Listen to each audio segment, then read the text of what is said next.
Welcome back to another episode of the Bourbon Lens with your host, Jake and Scott. And today we have traveled to Shelbyville, Kentucky to head out to Jeptha Creed.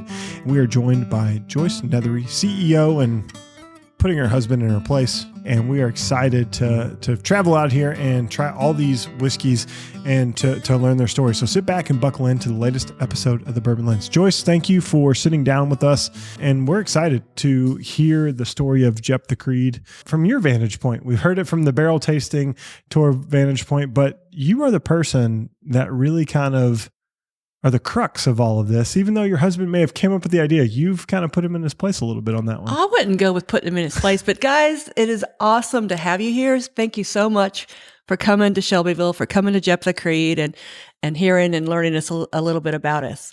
Excited about it. I am excited. Yeah, so it's great. So the story of Jeptha Creed is one that has, I think, many layers. It starts with your daughter a little bit and then goes to a conversation you and your husband have, and then ultimately to you saying, I'm the shot caller now. Well, we are a farm craft distillery. The whole family is involved in what we're doing, and every piece is very, very important. And I wouldn't go and say I'm going to put myself up on a pedestal like that. That's not quite fair to all the rest of the members of the family. I know it markets relatively well that way, but the whole family is involved in what we're doing. I am our master distiller and our CEO and the mom half of our mother-daughter ownership team. Well, that does include my son also, but he's not actually in the distillery right now. But he is an owner. But mother-daughter ownership operations team. There you go. It's really, really cool that way. So we are woman empowered and woman strong and woman running it. But the whole family is important, extremely important, and fully involved in what we're doing. Definitely. And they made that very apparent, but I think it's fun to say that, like, you put your husband in his place, and I find that really funny. So I love that because my wife does that to me all the time. Fortunately or unfortunately? Yeah, both. Scott and I both know this. Yeah. Well, the whole family, like I said, is involved. And my husband is, the idea for the distillery did originate with my husband. I mean, my daughter and I are very entrepreneurial, but I'm going to say my husband is entrepreneurial to the next level for sure. And this was his idea. And I grew up, I was a chemical engineering student at University of Louisville Speed School, was a chemical engineer for many years in industrial distillation, distilling methyl methacrylate, which is a founding monomer in lots of different plastics and plastics additives. And, now I'm distilling ethanol for bourbon. And what I have found is that if I am distilling ethanol for bourbon, or if I am distilling methyl methacrylate for plastics, the principles and applications and techniques are all very, very similar. But bourbon is a lot more fun. Yeah. And tastier. Yeah. Yeah. I don't think I would enjoy drinking plastics, but no. I would enjoy drinking bourbon. And so, for you have this arc, right? Where you are this successful career oriented, female in the industry and you make a good career out of it. And you then kind of turn the corner and say, I'm going to teach for a little bit here locally. Yes.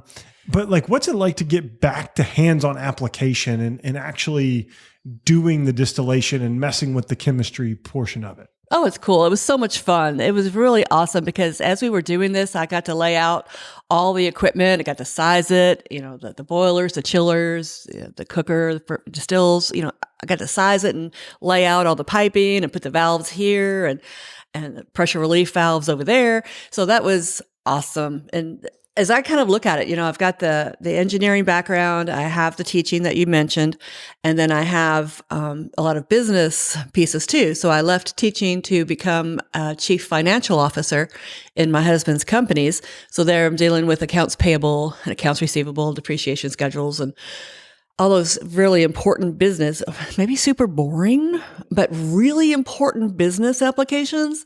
So as I look at my career, and it has gone crazy in a big arc, like you mentioned, as I look at my career, I find it really serendipitous how all of those pieces come together to be able to run the distillery and, make it into a very successful business. So that successful business piece we're heading to, we're about to hit it. super excited. Yeah. Well, and that's what Scott and I have talked about. Scott was actually here when you launched your first bottle in yesteryear. 4+ years ago. Yeah. Was it that long ago? Wow. Yeah. And, just to see where you all have come, Yes. right? Like that, I think that's the cool thing is craft is an arc. And craft is not a like hockey stick. Like, as they say, it's not like it's really the arc to get there. Like you're going to go up, but you're going to go to the bell curve and you're going to meet the bell curve at the top in your own process. And I think that's what Jeptha Creed has been all about, is exploring that arc, exploring your distillation process to figure out where you all can put bottles in the marketplace that people can actually enjoy and want to pick up and come to see the distillery and all that. Absolutely. And one of the things that we wanted to do is to really highlight our ground to glass concept, that, we're growing this beautiful Bloody Butcher heirloom corn that we put in the seed in the ground and control that process all the way to the glass and make this beautiful bourbon product. And it takes a long time, and we are control freaks. And we started out not sourcing. Everything that is in that bottle, we have grown the corn and distilled and aged and then blended and put in that bottle. So we have a ton of love in those bottles. Yeah.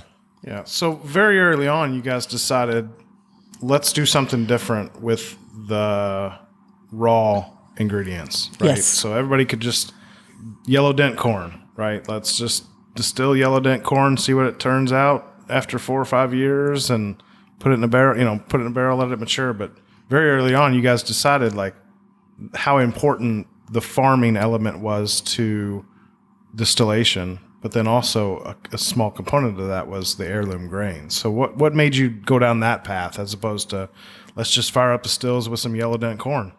Well, that's really where a lot of my passion for what we're doing comes from. My passion, I love the bourbon. I love this industry that has been so much fun. But my real passion for what we're doing really starts at the soil and, goes that whole way. So that Kentucky soil, putting our seed that we've saved from the previous year into that soil, growing that crop again, and carrying it all the way through to the bottle and what we're getting to enjoy in our glass. That whole process is what I love and am passionate about. So we started with the concept of that ground to glass, and that as we're doing this, there's so much bourbon on the shelves, and there was when we started, that we can't be just another, I wasn't going to do this just to be another me too. Yes, we have yellow corn that's, in the bottle. It had to be something unique and distinct and to be true to us. So my husband grew up as a dairy farmer, and we had a dairy of our own for a while. And there was a point where the feed bill exceeded the revenue from the milk, and this had to stop. But we kept the farm and the tractors and the corn planters and all those pieces. So my husband is our agricultural expert. And to this day, he's growing the corn, and we're growing all the corn on our own estate properties. So we are control freaks about what we're trying to do here. And we're trying to tie, that terroir from the soil, from our Kentucky ground, to our bourbon in the bottle. So that whole piece is what we're really passionate about. Yeah. I couldn't imagine having my own dairy farm. I would be experimenting with all types of things, and I would make zero money because milk is phenomenal. Yes. And you know what? I am so perturbed with myself now, because that was, a while ago, a good 20 years ago. I never made cheese. Yeah. I had 1,000 gallons of raw milk, and I never thought to make cheese out of it. And now I'm like kicking myself. Like, how could have made the finest. stupid could I have been not to have made my own cheese? She could have had like some Kentucky Colby chease. She could have made a home thing. I could have cheese with my bourbon. That sounds phenomenal. Yum. I do love a good charcuterie with bourbon. Yeah. Like, come on now. You can pronounce charcuterie. Charcuterie. But I can't pronounce Monongahela, whatever. Monongahela. I got it. Don't you worry. I just wanted to say it wrong just Nailed for the people in the back. So it is exciting, right? Because a lot of people don't know this about me. So my original degree is agricultural economics. So Oh, really? yes, from the Awesome. University of Kentucky, the great land grant University of Kentucky. University of Kentucky? No, we're not Ohio State. We're not pretentious. We're just the land grant University of Kentucky. But we like to dig into this, and I think it's great when heirloom grains are a part of that. It is part of what I think is the next thought process of America, just in general, from farming perspective. Like, we can't just continue to produce cash crop all the time. We have to get opportunity to go back to what was grown on the land prior to, get those nitrates, get those right things back into the ground so that we can be successful in 20, 30, 40 years. And if we just continue to produce yellow dent number 2, we're going to rob the ground of all of what it has to offer us. And so I think what you all are doing is great, not only from a conservation perspective, but also just from like what is now, what can be in 20, 30 years from now. Right. Which I think is great. Well, and this heirloom corn, one of the things that means it's open pollinated, and that means that each kernel on the cob is a seed. Yep. We can save those seeds over the winter, plant them back the following spring, and get the same exact corn again. So it makes it very sustainable. Yep. And it makes us seed savers. And we like to talk about it in our tours as the corn cycle.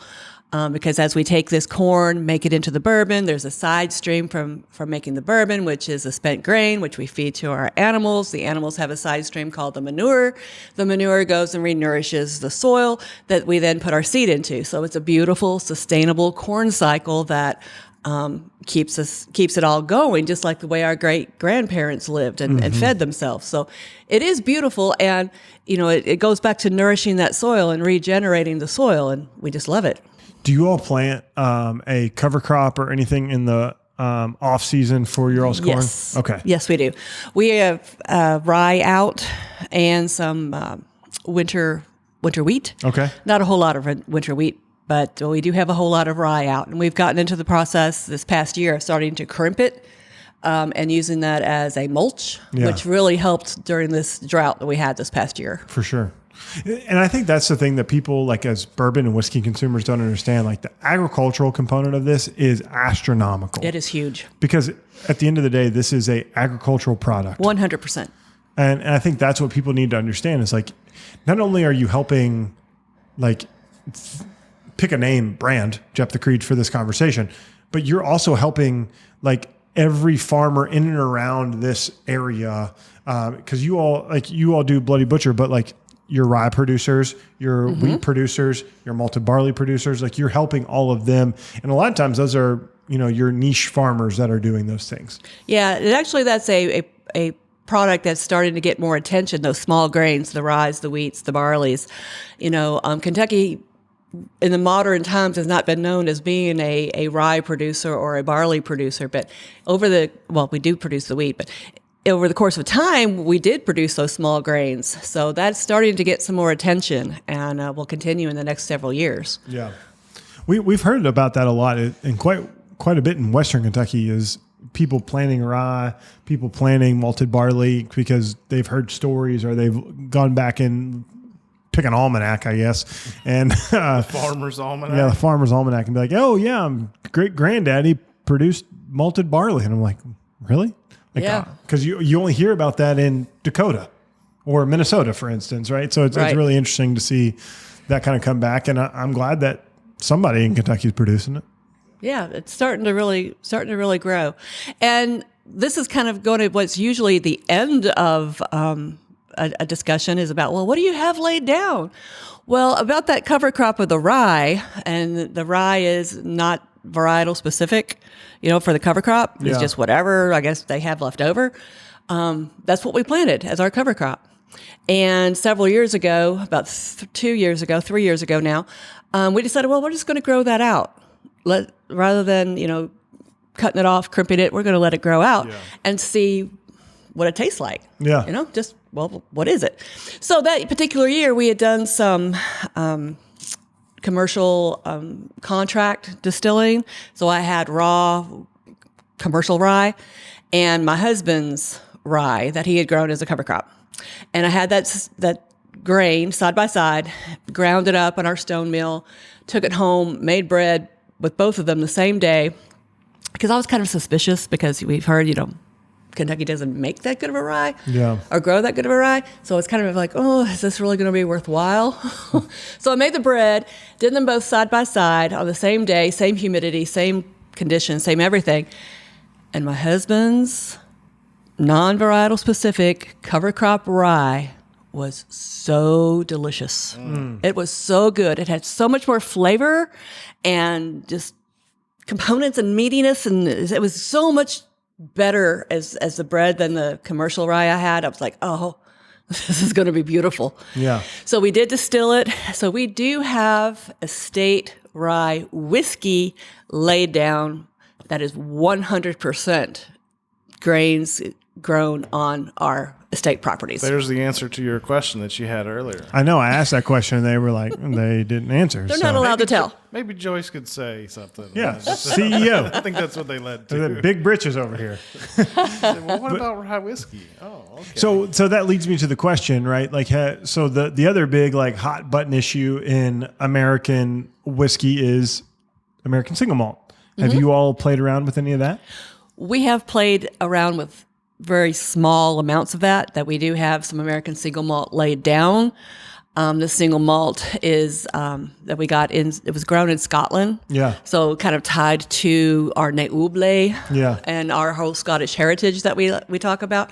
So that we do have a little bit of that laid down. Cool. It would be probably a distillery only release when it comes out. But yeah, we do have a little bit laid down. I mean, I feel like if you're an American producer at this point, you have to at least play with it. Yeah, if you've got your eyes open, you at least know it's coming. Yeah. Yeah. Well, you got to be able to like, in my eyes, is you have to be able to play to the international component or the international person coming to America, right? Because people do travel here. We're one of the top tourist destinations in all the world. Like people are going to want to be like, oh, well, I love this American spirit, but I need 100% malted barley. Okay, well, here's your single malt. It's just going to be a little bit different. Yeah. It's going to be exciting when we can grow barley and malt it here economically and effectively to be able to do a Kentucky estate grown single malt. Yeah. That's kind of where my vision is going to go.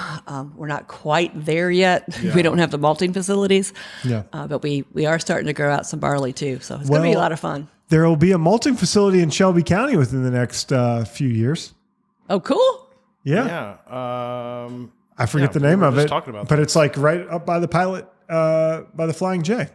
There's going to be a malting house. They're going to be building a malting house up there. That will be super cool. Look, hey, we're just people helping people here in Shelby County tourism. It makes me kind of wonder, like, we always talk about, like, the yield of, like, a bushel of corn to, like, a barrel of bourbon, but what's the yield on, like, malted barley to a barrel of whiskey? Like, that, it seems like the yields would be so low. So the amount of barley it would take to make a barrel of whiskey just seems Yeah, I don't have those numbers off the top of my head right now, but it is lower. But if you want single malt, that's what you got to do. Yeah. So good question. I think for the normal consumer, they don't get this from most like whiskey producers. How much corn, how many bushel of corn does it take to make one barrel of whiskey? Okay, let me get my calculator out because we deal in pounds. So let me do that number here real quick. This is why you got the chemistry major, you got the CFO. You know, we got all things here. We got to ask the question. We're gonna make Joyce sound really good because she's gonna come out with an answer like that on the podcast. Yeah. Thanks to the I've got like 15 and a half bushels per barrel. wow, that's Yeah. wild. That's so much corn. Like if Well, that's all grains. I just did all grains, but I mean, but if you think about like what a bushel looks like, most people probably they don't understand. know what that is. it's this big, about this big. Yeah, like it's not a small. How many pounds is that? It's 50. I use 56 pounds 56 per bushel. Yeah, like it's not a small tub of It's a lot of grain grain. for a little whiskey. And Yeah. it's not like you see like an ear of corn with all the extra stuff on it. Like it's just the grain. It's just the corn, just that kernel, or just the rye, just that little bitty rye kernel. That's so wild. Like that's crazy. But like that's the stuff you learn when you come to a place like this because you are distilling and you are creating your own crop.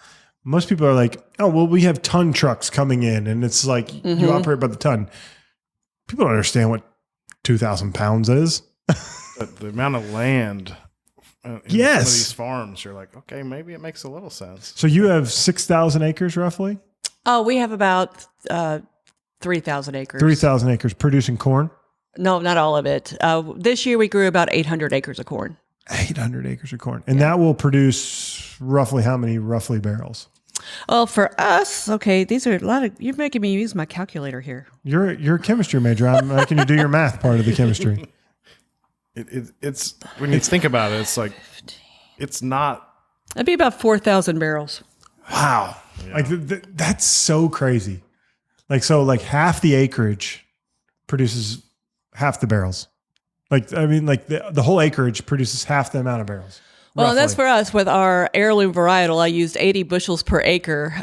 Sometimes, some years it's better than that, and some years we've had it lower than that. So that's an average for this Bloody Butcher. Whereas the Yellow Dent number 2 is probably closer to 200 bushels an acre. Wow. At times. So it's a big difference. That's why. Is that because of the sugar content that creates the alcohol in it, or is it like what makes the difference between like the Yellow Dent? Like, why is as far as the bushels per acre? Yeah. Oh, because this is an heirloom, so it just produces less. The stalks need to be a little bit further apart. You have the same amount of inputs going in, whereas and the ears can be all over the place on the stalk, so it's everywhere.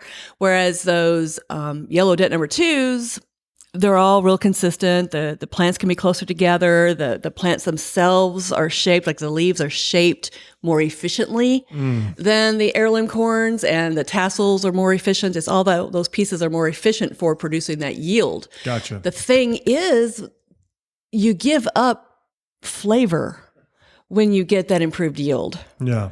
And for us, we wanted that flavor piece. We wanted that flavor component. And you just can't get this flavor with that yellow corn. There's not many people doing heirloom grain like consistently. So like you all are leading with that. The only other Kentucky producer that comes to mind is New Riff. And they're only doing it as a component. As a component. They're not doing it at all. So like, it's really like, I don't know, it's such a nerdy part of bourbon that I think people need to understand. I love being able to talk about this, especially with an agricultural knowledgeable person here. Yeah, that to really get into the we call it our corn nerdiness sometimes, but to get into the nerdiness of it, I love that. Well, so we have an unreleased episode that it was 3 hours long where we talked only about corn with High Wire Distilling Company. I don't know if you've ever Yes, met I know Scott. them, Jimmy Red. Yeah. So we talked to them for about 3 hours worth of corn content. We're not going to go that far, but it is fun to like make me think back to the planning, the cover crop, like the seasonality of agriculture, because you can't just like constantly produce one grain. Like you're going to wear out the land. And that's what I think the consumer doesn't understand is there's a cyclical process to this. And like, if we could produce corn all the time, amen. Like we would be making whiskey all the time, but like, that's not how this works. Right. And that the whole rotation of the crop pieces that you're talking about, you need to give that land a little bit of a chance to recover, because corn is a very, very heavy feeder. It takes a lot of nutrients to grow corn, a lot of water, a lot of, inputs going into it. So the soil needs a little bit of a chance to recover after doing all that. The cover cropping is a piece that really helps. Yep. And just, having a year in between, like a lot of people will grow soybeans in between, and the soybeans is a legume that brings the nitrogen from the air back into the soil. Yeah. So the soil needs that refreshing component going on. Yeah. I'm all big about heavy nitrate agricultural products for the cover, like year crop, like as you rotate them through, like obviously soybean is huge in Kentucky, but there's 1,000 other things you can plant. It's just, will you get a yield from it? Is there a market for it? Exactly. You don't want to just be like, oh, hey, I got 1,000 acres of butternut squash. Like, can you get rid of 1,000 acres of butternut squash? Probably not. Christmas lima beans, that'd be awesome. Something like that. But who's going to buy 1,000 acres of lima beans? I mean, somebody needs to make vegetable soup. Campbell's. Yeah, but lima beans is like the least important piece of it. You got to have enough lima beans in a vegetable soup for it to be a vegetable soup. That's what I was arguing with my mother the other day. Like, you don't have vegetable soup without a few lima beans in it. Yeah. as when I was young, lima beans were like, I thought were one of the nastiest things going. But nowadays, it's like I am trying to grow lima beans, and they're actually kind of hard to grow right here for me anyway. And I love them. They're so good, especially the green ones, and then the big white butter beans. Yep. I love them anymore. They're awesome. Yeah. I mean, they're not necessarily like something like our 5-year-old would like, but as an adult. Because they're green. Because they're green. Exactly. I like made my son eat like just raw broccoli yesterday, and he was like, why? And I'm like, you got ranch, like just dip it and eat it, son. Like you need your fiber. But instead of peanut butter and jelly, we do peanut butter and apple sandwiches. So, we get a little fruit, a little fiber, all good there. But speaking of, we have grain to glass whiskey in front of us, Yes, and we we do. have yet to talk About about time, any of Jake. it. Sorry, I got excited talking about grains. So we have your flagship to our far left, which is our straight 4-grain bourbon, correct? Yes, that is the 4-grain bourbon. So that is the first bourbon that we released. It is 98 proof, and it has 4 grains. It has the Bloody Butcher corn. It has malted rye, malted wheat, and malted barley. So those 4 grains together. And like I said, it's 98 proof. It is something we're just super, super proud of. And it's beautiful. And the nose is, you get a little fruits going on, some apricots going on with it, some brown sugar, a little bit of blackberry jam. And the palate, a lot of vanilla, nutmeg, some clove, a lot of those kind of components going on. And it just finishes, I think, gorgeously. Now, question for you from a chemistry hat perspective, right? Do you look at the compounds that are created within the whiskey and then look at like how that creates flavor? Or I would love to be able to dig into the components of this. But with that, we're probably talking about an HPLC or a GC mass spec. And my pocketbook does not have the capacity for that kind of equipment at the moment. Somebody's got to want a grant project, right? So I have not been able to do that yet, but I would love if somebody out there wants to work with us and do a little study on the components of these heirloom corns that is different from yellow. I would love to work with them on it. Just need to head down to Lexington and talk to those people at the Beam Institute, right? Yeah. I mean, I think that's what's really cool is like when you go into like the next level tasting, like it is the flavor compounds that are created from the oxidation and the barrel contracting and expanding. Like all of those are creating flavor compounds to 100%. the nth level degree. And like we keep bourbon at such I feel like novice level a lot of the times. Like it is a nerd. Like there's a PhD in tasting this that like I don't even have. Like I'm nowhere near close. Self-awarded PhD, right? Yeah. I'm a self-awarded novice. Because like, people say like glycol ethers or some bullshit. And I'm like, no, not me. I don't know what that means. But you can explain that to us. Well, that's going to be the little bit of a problem if you start getting into a lot of the chemical components of it. And we start talking about esterification reactions. You were just talking about the barrel and the expansion and contraction. Well, those esterification reactions happening in that barrel is one of the things that is developing the components in the bourbon that we just love. It's so good. But esterification reaction, sounds really super... chemical. The big note is like isoamyl amylatate. Isoamyl alcohol, isoamyl acetate. Yeah, acetate. That's what it is, which is the banana flavor. Yes. Right? I feel like that's like the most common like term. But like there's vanillins and there's other types of reactions that happen within the barrel that I think the consumer, there's certain levels of consumerism that wants to have that I think you all are uniquely positioned to have that conversation with people because of your background and the component from an agricultural perspective. Yeah, that'd be super cool. Yeah. Once we can, get a lot of that data lined out, like what are all the exact components in here and how is this different from a yellow corn bourbon, from a chemical standpoint that is all broken down with all the peaks of the GC mass becquerel. I would love that. Yeah. It'd be super cool. I think it's timely too, because like I feel like a lot of people are more interested in what goes into like what they're eating, their food. And we all drink alcohol or, wines or anything, but people never really thought about like what's going into their body when they're consuming alcohol. Yes. But like, I think that people will start to shift to that because it's important, right? It's not just vodka that's just run as high as possible, stripped of everything and put in a bottle. It's what's the product that's going into making that making that distillate and then ultimately aging it. So I think it's pretty timely. I don't know when that conversation or when that shift is going to occur. It's probably already kind of in process, but I think people are going to start looking at like, well, how did we get here? Yeah. The pizza on the plate is one thing, but like, where did all these ingredients come from?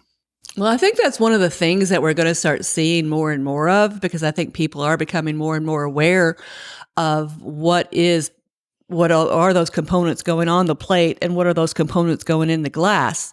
I think we're a little bit ahead of that curve because we have gone the extra steps of using the heirloom varietals, of tying our product to the soil.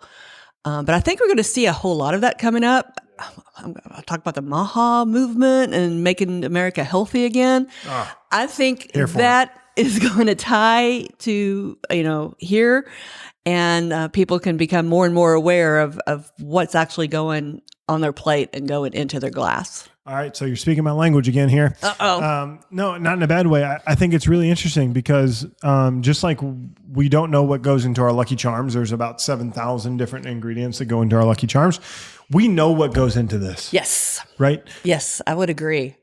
And, it is tied to the ground. It is tied to the crops that we have grown. So it is a very much ground to glass, farm to table product. Yeah. And I'm all for that. Like, I don't care about your shelf stable Pop-Tarts. Like, eat whole grains. Like, you'll be fine. Yeah, absolutely. Use butter. You don't need to use real butter. You don't need to use olive oil. Olive oil is awesome too, but real butter. But like partially hydrogenated soybean oil. No, not about that. I'm about some ghee. Get some ghee. I'm all about ghee. I've converted my wife to using butter, like legit unsalted butter. Have you made your own ghee?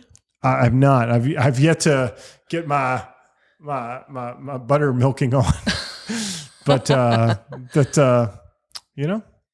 never say never. Maybe one day. I'm trying to make my own bread still. Just try to keep your kids from being picky eaters, and that'll be a good. Hey, look, my son ate broccoli last night. Yeah, that's so what I'm saying. That's awesome. If you're working on that, you're doing good. Yeah, you make sourdough?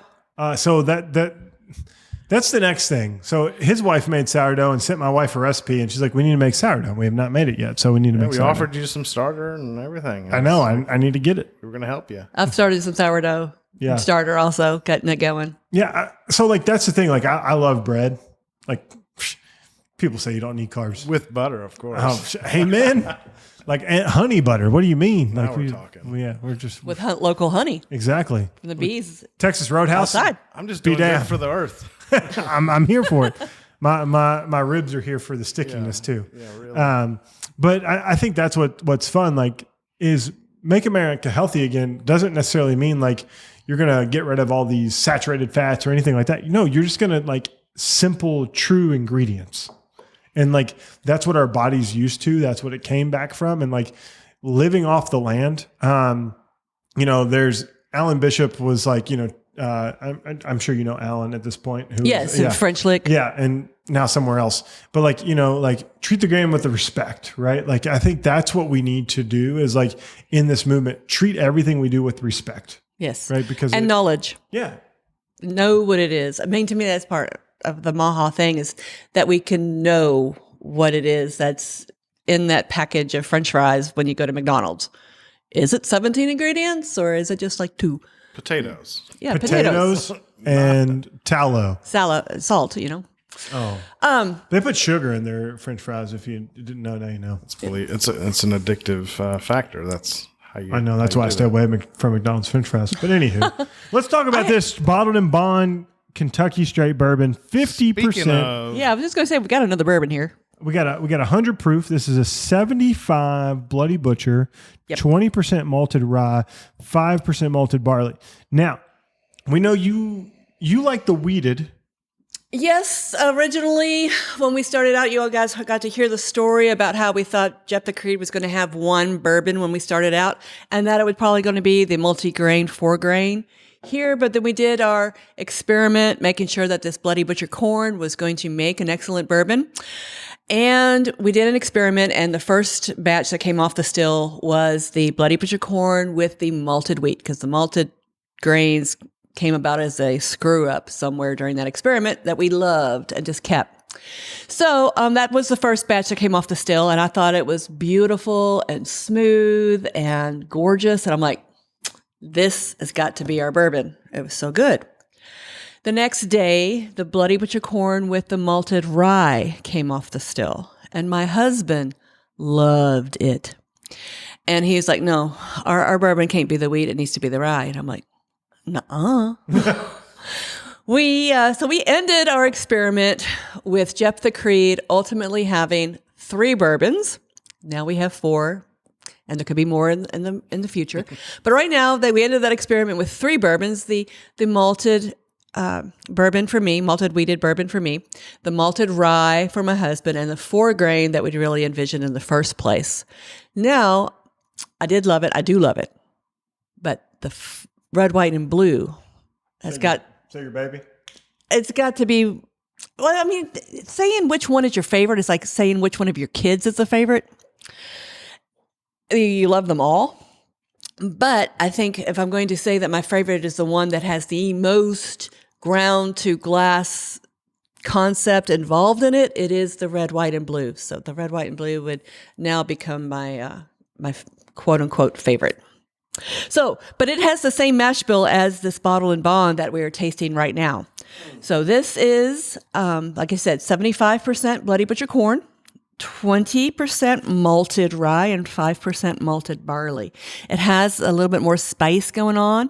It is bottle and bond, so it is 100 proof. It has been distilled, aged, bottled all by us. We've been control freaks with it the whole time. It has not left the property. It's all been on our Jeptha Creed property. And it all comes from the spring season. So far, we've only released spring season bottled and bond. So that means that there's some older fall seasons bottled and bond that are in the future. Yes. One of those future things, like we've talked about, is an 8-year aged traditional mash bill. Come on now. Yeah. So those falls are going to become an 8-year aged in the future. That's still a couple of years away. But so that's the fun thing for like a whiskey nerd is like, okay, now I need to go pair it against a bottle and bond and blind taste it and like have fun and see what those things are about. And I think that's how you, as a craft distiller, punch. You punch in blind tastings. You punch in like you have your opportunity to say, hey, there's another fall, whatever, or spring, whatever at 8 years, and you go punch against them. It's all the same. Yeah. Same distilling season, same proof point. Like, yeah, not much else you can do. The question I have for you all, what's your barrel entry proof that you traditionally do, or do you do something different outside of that to garner, different flavor profiles or tannins or anything like that? We have a barrel entry proof of 119.5. Okay. And that's just a spot that balances out the water going in for those esterification reactions that we talked about, those oxidation reactions. Water is also a little bit of a extractant, a solvent for those vanillas and caramels and all the components from the barrel. And so at 119.5, we have a little bit of extra water in there from the 125, requirement or maximum for bourbon. And it's just a nice spot that we have found works well for our bourbons.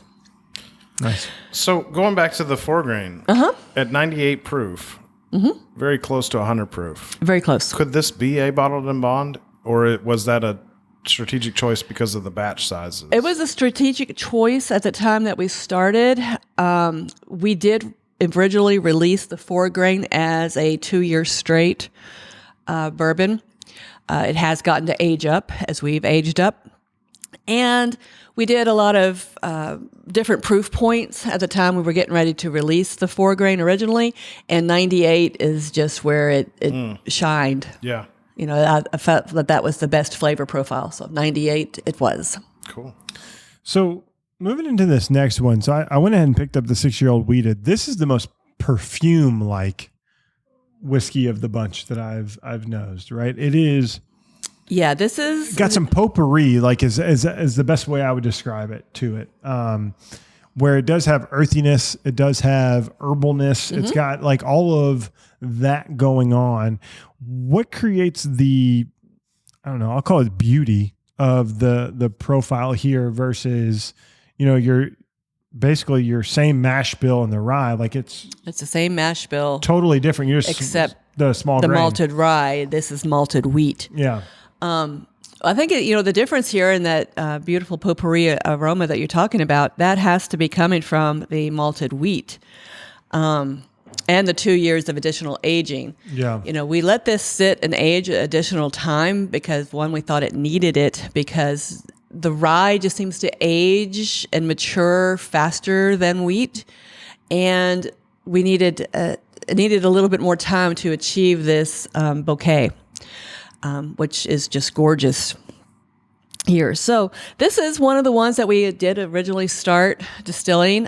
We have not sourced anything. We have been very much control freaks and have controlled the distillation, and everything in the glasses here in the bottles is what we've distilled. So we started distilling this when we first opened and just, had to let it sit. So we just turned 8 years old. So to have a 4-year, 6-year aged wheated bourbon is super special for us. Yeah. Scott, what do you think of this like perfume based? So this one almost gets like a fresh baked bread note to me, like pull a loaf of bread out of the oven. Like it just kind of hits you like, oh, it's done. Like when you're baking something, you're like, all right, what's in the oven? You don't smell it until it's like almost ready. And then now you're like, that's what this gets to me.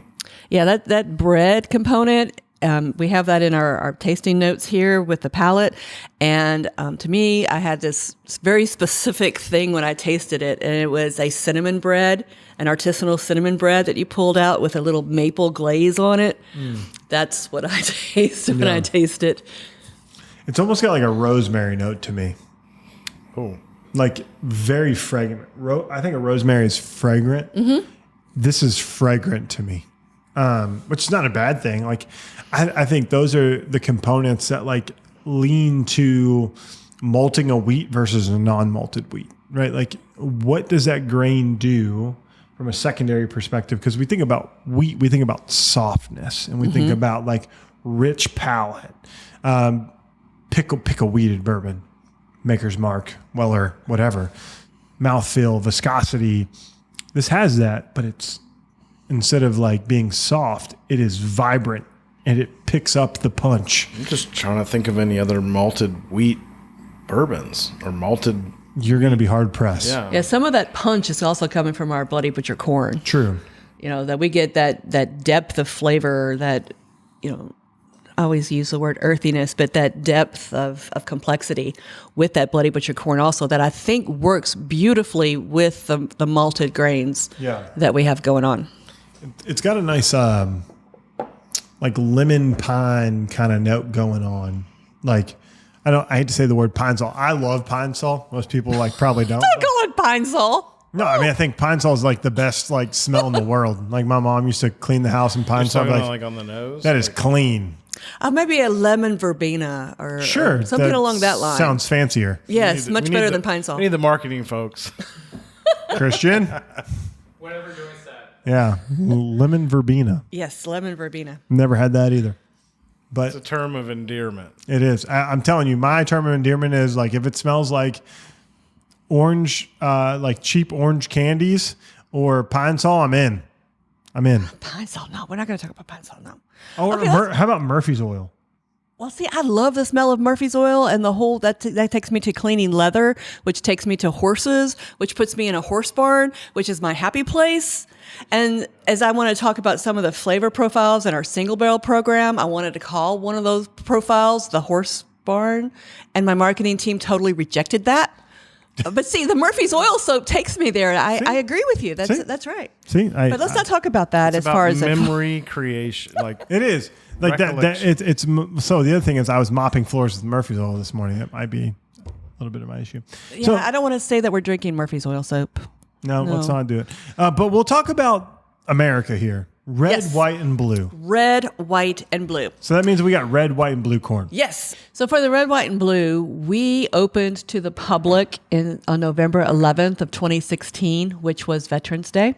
So that means we will always be sharing our anniversary with Veterans Day, which is absolutely beautiful for us because honoring our veterans and our active duty and our military and emergency vehicles and all those pieces is something that is a core value for us. So for our first anniversary, since we're always going to share it with Veterans Day, I wanted to do something special and came up with a red, white, and blue. So that year, my husband had started a blue heirloom corn. It's a combination of blue Hopi and blue Claridge. And he had seen the blue Claridge from people who were growing it, back in the 1840s for feeding to their chickens. And the blue Claridge corn was causing the chickens to lay more and better eggs. So really, really, really cool that way, combined with the Bloody Butcher that people were growing for their own cornbread use when I was first seeing it. So I was like, well, it makes good cornbread, makes good bourbon. Blue Claridge, feed it to your chickens, make great eggs. We sourced a white heirloom corn that year, which was this Hickory King. We are now growing it ourselves. So now the red, white, and blue that is on the shelf, this 3-year red, white, and blue especially, third year batch, is 100% estate grown. So we have the red corn, which is an heirloom corn, the Bruce's blue, blue Claridge that we have for the blue, and the white, which is all three of them being heirloom corns. So this is the same mash bill as the bottle and bond we had just a moment ago. It's also 100 proof. Mm. And it's aged almost 5 years in the barrel, just like the bottle and bond. So if you taste them side by side, if you still have a little bit to taste the bottle and bond side by side with this red, white, and blue, you're probably going to taste a flavor difference, even though everything's the same. Yeah. The only difference is the corn. And that's one of the things that we have learned and we're trying to show and educate people is that the varietal of corn makes a difference in the flavor profile of the bourbon. A little bit like how the different varietals of grapes in wine give you a different flavor profile in the wine. Corn is doing a very similar thing with the bourbon. So this is, like I said, the same thing. It has the 75% corn, but that corn is 1/3 red, 1/3 white, 1/3 blue. It is 20% malted rye, just like the bottled and bond, and 5% malted barley. Mm. Like I said, 100 proof, aged just about the same. It's not all for one season. I had to mix the whole year. Yeah, had to make it make it right. It's a little sweeter, and a little more citrusy. I was going to say, I get like a little bit more of a fruit punch to it. Yeah, it is extremely nice. Yes. And it's gorgeous. So, I think the bottle and bond has more of those traditional rye components to it. More of those baking spices and those rye components.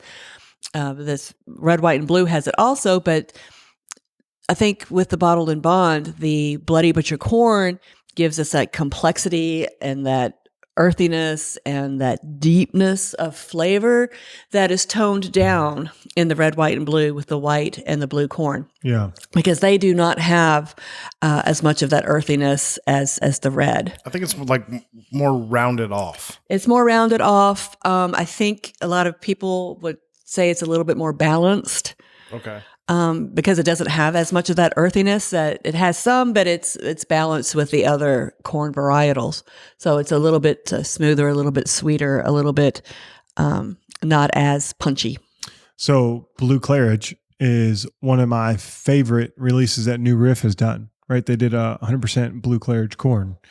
And I do remember that one. It has like a sweet vanilla frosting to it, and so that's like punching through I think, versus the other two, which are a little more earthy, which I love, like heirloom grains and like how the sugar content happens and like it punches in different ways.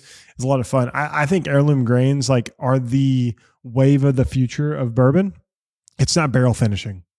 It is playing with the grain bill to get the flavors that you want out of whiskey. Well, I think that just listening to the consumer and people that follow the podcast, they're like, "Whoa, what's the mash bill?" Yeah. Like that's so important. But it's like, it's 75% corn. Well, what kind of corn? Yeah. Now it's important. Before it was just like 70% corn, 21% malted barley. And it's like now what, like this mash bill, 25% Bloody Butcher, 25% heirloom white corn, 25% blue. Yep. So it's like, okay, now we're even breaking down the corn percentages, which I think is very cool. I think it's important. I think this is the type of thing the consumer wants. This is what will make a craft distiller stand out in a day and age, unfortunately, where a lot of craft distilleries are hurting and struggling or dying, unfortunately. Well, it's just tough. The economics of what we have going on in the country right now is just making it difficult on everybody, but it is particularly difficult on a lot of craft distilleries because you have a super tiny margin. You have higher input costs and a smaller margin, so it's making it very, very difficult. It is. It's an interesting dynamic, but yeah, it's like how does a craft distillery stand out? Yeah. I think that's an important question. I think that's what every craft distillery is probably trying to figure they're out. all- Like, how are we different? And I think that that's one thing that Jeptha Creed has done. It's like, this is where we're planting our flag, is in the corn, in the grain. corn, in the soil, in the ground, Yeah. in our In the Kentucky bottle terroir. design. Yeah. Like you're not a traditional like square or circle bottle. Like you got the tree of life on here. Yes. You got a intricate design. While still not being a ridiculous sized bottle that nobody can grab a hold of. Yeah, like if anyone wanted to use this as a bar back, like they could use it as a bar back very easily. We've had people make it into lamps. I Yeah. mean, it's a beautiful bottle. I like to talk about its refractive index going on, kind of like a little diamond. But we've got the branches of the tree. They're at the top. We have the roots of the tree at the bottom. The part of the label I like to say is the trunk of the trees. So we have the roots of the tree binding us to the past, the trunk of the tree for the present, the branches of the tree, which is reaching out to the future. So past, present, and future designed into the bottle right there, along with that Celtic Trinity there on the front and the back. So the Celtic Trinity being either the past, present, future, or God the Father, the Son, and the Holy Ghost. Either way you want to look at it.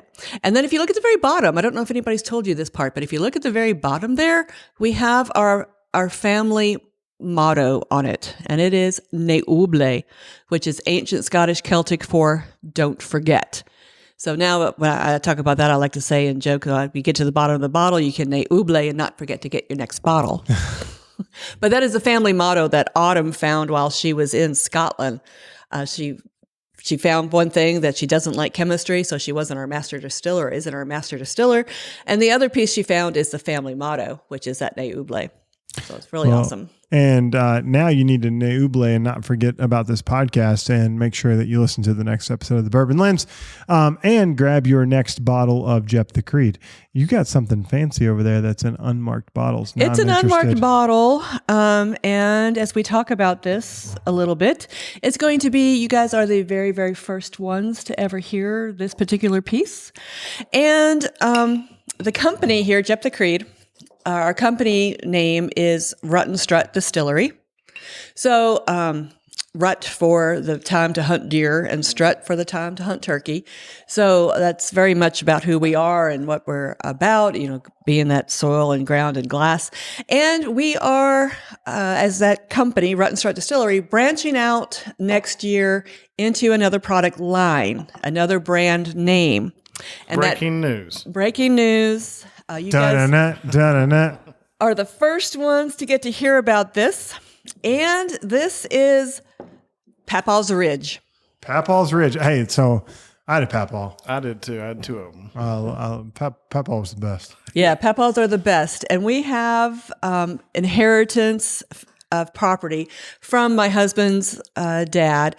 And so it's Autumn, my daughter's grandfather, and she had an experience with her grandfather on this piece of property where her grandfather took her hunting when she was young, and my husband had taken her, and you have to be quiet. You cannot talk. You have to be very, very silent. And is that possible? The deer cannot hear you. And she was like 12 at the time or whatever. And then her grandfather took her out, and they just stayed in the gator. They didn't even go in the deer stand. And apparently they talked out loud and cackled and giggled and just had a great conversation that whole time. And we're not quiet off. They didn't see a deer, but she had a fabulous, wonderful experience with her grandfather. So in honor of grandfathers, in honor of the importance of them in our lives, we are developing this Papaw's Ridge brand that will be coming out next year. And this is a lower price point than our Jeptha Creed. We are targeting this to come out on the market right at $39. And it is a yellow corn bourbon. Some of this bourbon is sourced, but some of it is what we've distilled ourselves, and that will be going into the bottle for the future. Always, it will be some that we have distilled ourselves, but also some sourced. So this is a yellow corn, lower price bourbon called Papaw's Ridge that we are super excited about coming out in 2025. Well, first of all, as we both mentioned, you had a Papaw, I had a Papaw. Papaws are the best. Yes, I drove around in a John Deere around his land many a time, and like that name just like brings nostalgia. And Papaw was one of the, like, if my dad's listening, like one of the most influential people in my life. Like my dad's dad was like an amazing person, and like this just makes me think about him, like as I drink this, and that's cool. Like we talk about sense of place or sense of memory all the time on the podcast. Like this is sense of memory to me. Nice. Yeah. So this is a straight bourbon? that is a straight bourbon. That is all Kentucky bourbon. Okay. It is 86 proof. I like it. And I think it's really pretty cool. It's a nice bourbon. I was going to say my Papaw drank Yellowstone bourbon all the time. There you go. Your Papaw would be happy about this. Out of a gasoline decanter. It was like an old glass top gasoline dispenser. It was that's how he made his highballs. Ooh, fancy. That is pretty cool. His highball was basically just a few ice cubes and a splash of water with Yellowstone bourbon. I mean, I do. The 86 proof is, I think Gen Z will love this. Like the next generation of whiskey drinkers is not like blow your nose off 150 proof whiskey. Man. Like they are definitely a cocktail creation people. Mm-hmm. And this is a cocktail whiskey. This is cocktail. This is neat. This is very approachable. Yep. It is components that I think everybody will love and get to enjoy, and just get to time to hang out with, just yourself thinking about your Papaws, your family, your heritage, or sitting together with family, with friends, and enjoying a nice dram. So as a family. Does Papaw's Ridge have an associated mash bill? No. We haven't. Traditional Kentucky It's style. traditional Kentucky. It is, high corn. It is medium rye and barley. Raw rye, not malted rye, but raw rye. They're going to enjoy it. People will enjoy this. At $39, Yes. they're going to enjoy this. I think it's going to be really cool. I think people need to enjoy this. So you're targeting late spring Late next spring, year. probably coming out in May-ish. Bottle design's already done, or are we still? The label design is done. The bottle has been picked out. The corks are on order. So Cool. yeah. Follow Coming Whiskey for more. Jacob's got you covered. But no, this is great. I'm super excited. People will be teased by this for a couple months because I think this is a really crushable whiskey. Yes, I think it's very approachable. I think people will really enjoy it, and we're super excited to get to do this and bring it out. Definitely. Well, Joyce, thank you so much for hosting us first and foremost. And we gotta shout out your team, your marketing team. Yes, I have an excellent team. They've been phenomenal, and Christian's been great, and the PR team behind him has been phenomenal as well. So we want to say thank you to them for making sure that this conversation happened. It's been months in the making, but we're thankful for that. And thank you so much for sitting down with us and unpacking Jeptha Creed. I think this is a place people need to pay attention to. It's 20 minutes outside of downtown Louisville. Go and make a trip when you're here in Louisville. Absolutely. We would love to see everybody, and we're especially happy to get to see you two guys and have you come join us. The Bourbon Lens has been awesome to have you here, and I'm super excited to have gotten to talk with you. Thanks so much. And thanks everybody for listening to this episode of the Bourbon Lens, and we'll catch you next time. Cheers. Cheers. Cheers. Thanks a lot. Thanks for listening to this episode of the Bourbon Lens. Make sure you're connected with Scott and I via social media on Instagram, X, and Facebook. We'd love to connect. And if you're more the professional type, follow us over on LinkedIn. If you want to know more about Bourbon Lens, make sure you're subscribed to our weekly newsletter, The Weekly Pour. For exclusive content and more, check out Patreon. Follow us there at Bourbon Lens. And last but not least, on your favorite podcast listening app, make sure you're subscribed, because every Monday, Scott and I release a podcast, and we would love to have you here listening to the newest features and the newest whiskey news. And until next time, cheers.